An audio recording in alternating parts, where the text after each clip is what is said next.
Hello everyone, this is Jason and it's early Sunday morning and I saw something on the Facebook group about using raster images and I want to show you a little trick that I use. I've been using Photoshop for almost 20 years. I first turned it on back in late 1996.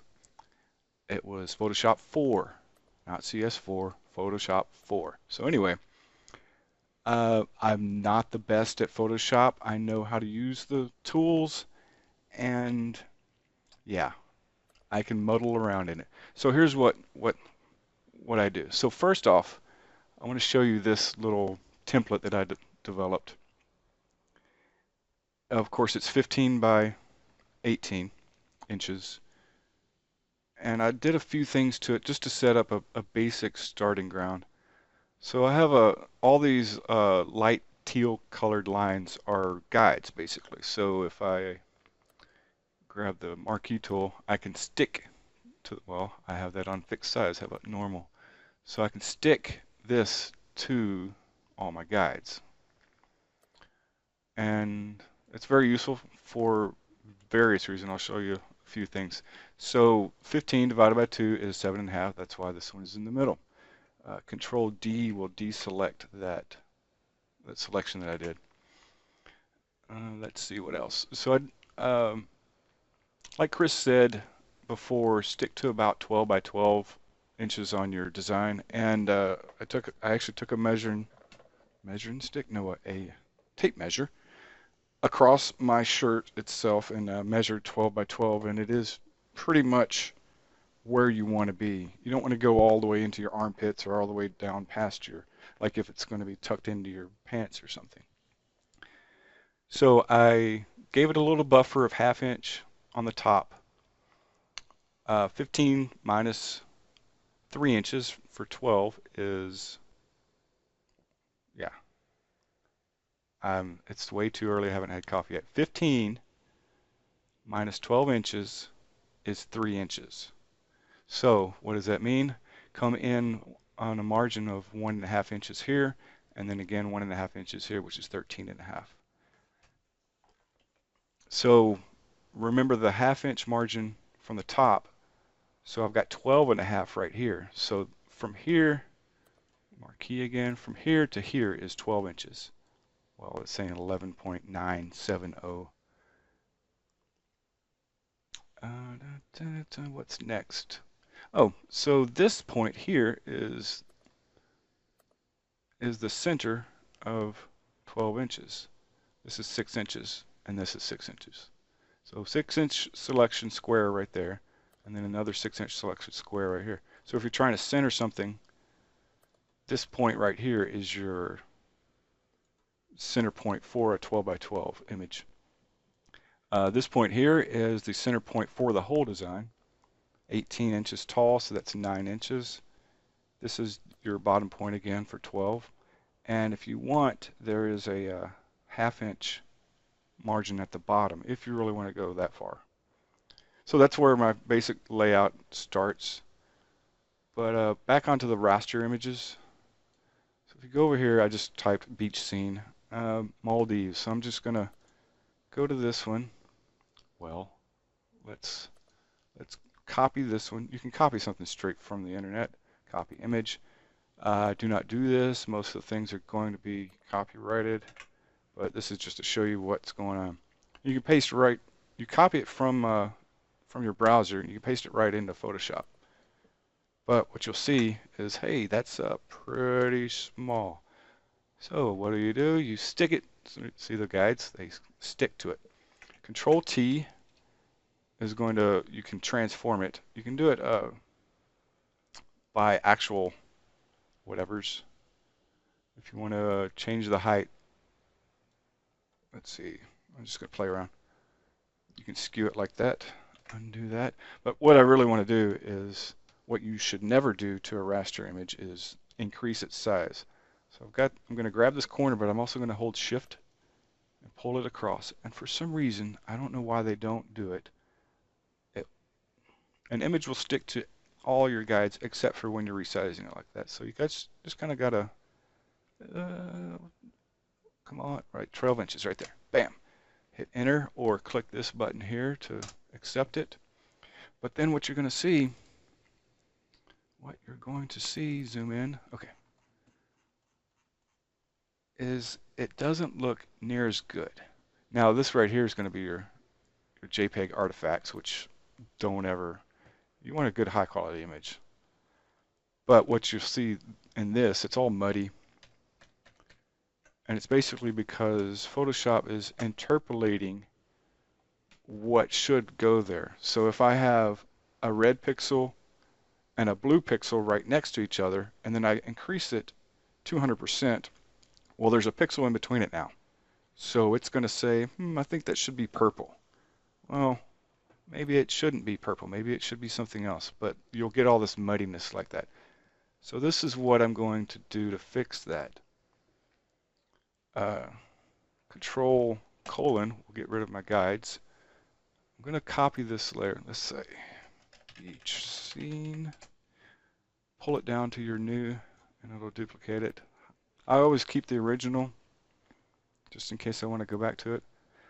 You can do non-destructive editing, but I feel it's quicker and more tactile, if you can, more digitally tactile, I guess you could say, to do destructive editing. And with destructive editing, you want to keep your original. So go back to here, the beach scene copy, filter, and what I want to do is pixelate. There's a few things you can do here. Color halftone, I really like. I'll pull this over here. Color halftone is kind of like newspaper print. Max rate, just go with the defaults and I'll show you what happens. See, it looks kind of weird now, but that's because we are at 16.9% zoomed. You'll get this moire effect. But when I zoom into it, you'll see that each of the points is now, it splits it into the CMYK colors. You can see it right there. You've got your C, which is cyan, M, which is magenta, Y is yellow, and then K for black. I don't know why it's not CMYB, but it's CMYK. But when they cross over with your opacities, you'll get these all the other colors. So fit to screen, and you'll get this crazy moire. But if I go to 100% and go back up here, you'll see kind of what's going on here. And what that will do for you is it'll get rid of that fuzziness that increasing a raster image will give you. Let me zoom out to a, see if you get to 66.7, it can't really split the pixels evenly, so you'll get these little moires. But if you go to 50, it's pretty much even, and now you can start, because it's a 1-to-1. You're taking 2 pixels and you're turning it into 1. But you can kind of see now what's going on with the photo. And if I go down to 25, see, it's pretty even, but you'll see what's happening here. And so that's one little trick that you can do if you have a photo that's too small.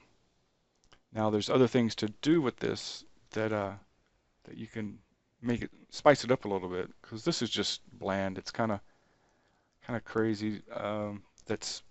It's very simple. Let me show you one quick trick. What am I trying to find? The problem with Photoshop is there's just so much stuff to do here. I'm trying to find the saturation right here. And what I want to do is pull all the color out. Bam. But what I also want to do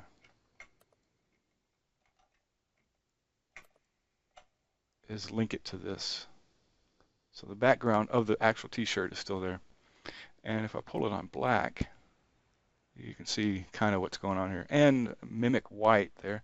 Let me drag another. Capital white. Turn it on. Flip over. Bucket. And bam. So there's a white. Get that back over, zoom in to 50, and you can kind of see what's going on with the white, how it'll look on there. If I also,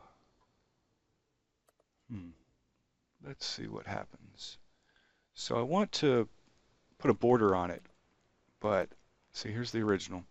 Here's the black and white. But I don't want to put the border onto this one because then it'll desaturate it.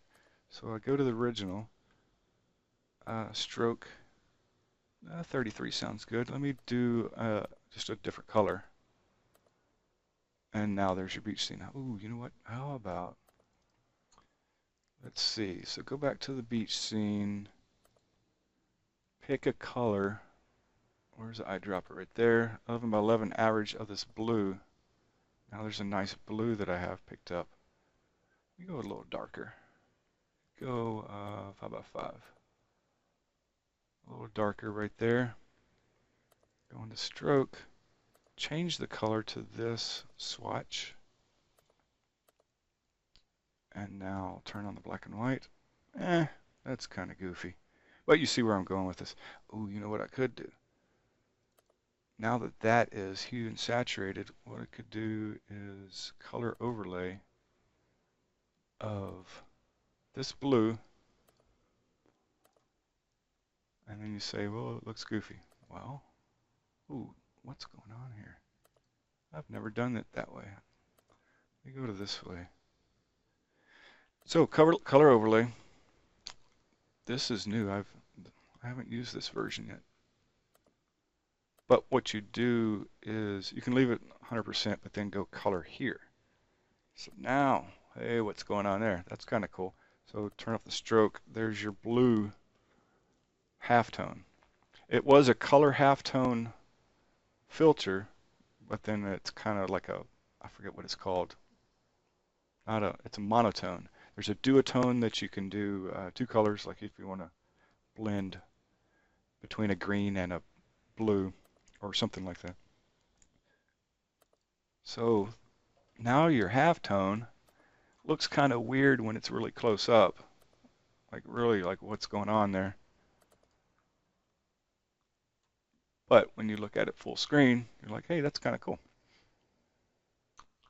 Whatever. So 34, get back to an even number. Whoops. Get back to an even number, 50. And I could kind of see myself maybe wearing a beach scene like that in a cool watery color. Anyway, this is Jason, and let's see, what did we do? We talked about setting up. We talked about setting up my my template file with the guides. We talked about, let's see, navy. Navy, not the right blue to go with the navy, but it could work with a little tweaking. We talked about taking a raster image and increasing the size, but then also keeping the design feel to it to where it's not all pixelated. And a little bit on stylizing once you're done. Okay, I think that's going to be it for this video. Thanks for watching, and talk to you soon.